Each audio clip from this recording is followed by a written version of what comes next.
पाइथनमा sequence data types okay आज चाहिँ हामी ट्युपल हेर्नेछौँ है सिक्वेन्स डाटा टाइप्समा लाइक ट्युपलमा चाहिँ के छ हाम्रो स्मल ब्र्याकेटले चाहिँ डिनोट गर्ने गर्छ लाइक लास्ट टाइम चाहिँ हामीले लिस्टलाई चाहिँ विथ बिग ब्र्याकेट गरिरहेको थियौँ भने अहिले चाहिँ माई ट्युपल गरेर एउटा भेरिएबल छ जुनलाई चाहिँ ट्युपल कसरी बनाइरहेको छ with a small bracket enclosed है अब यो ट्युपलमा चाहिँ के छ हाम्रो स्मल ब्र्याकेटले इन्क्लोज गर्न सकिन्छ अब सिम्पली प्रिन्ट टाइप ट्युपल गरिसकेपछि के भयो हाम्रो अब यो चाहिँ कस्तो डाटा टाइप हो भनेर चाहिँ हाम्रो यहाँ आउटपुट आउन थाल्यो र त्यस्तै गरी प्रिन्ट माई ट्युपल र यो के हो हाम्रो यो चाहिँ प्लेस भ्याल्यु है प्लेस भ्याल्यु 0 प्लेस भ्याल्यु 0 भनेपछि यसको के भयो यहाँ 0 भनेको कति छ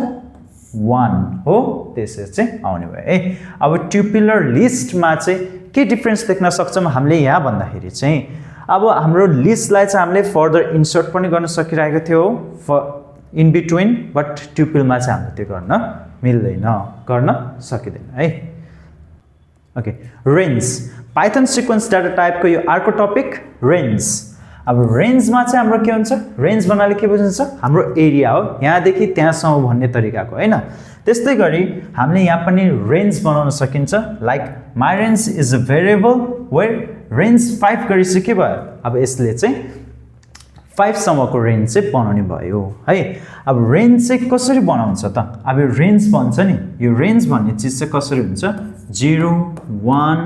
2 3 4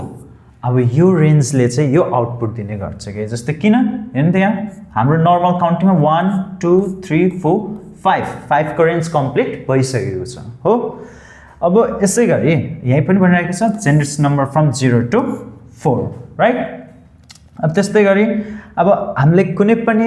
डाटा टाइप्सहरु हेर्नु पर्यो भने हामीले के गर्दै आएका छौं print type my range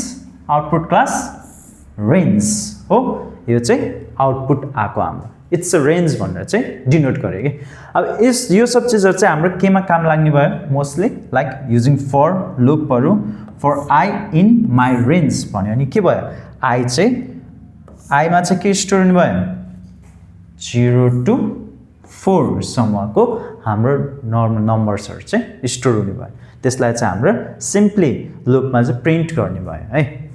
so यसरी चाहिँ हामीले रेन्जलाई डिफाइन गर्न सक्छौं ल यो डाटा टाइप्सहरु बुझ्न गाह्रो भइरहेको छ भने हाम्रो आउने भिडियोहरुमा हामी प्रोग्राम गरेर पनि हेर्ने छौं सो फलो फर मोर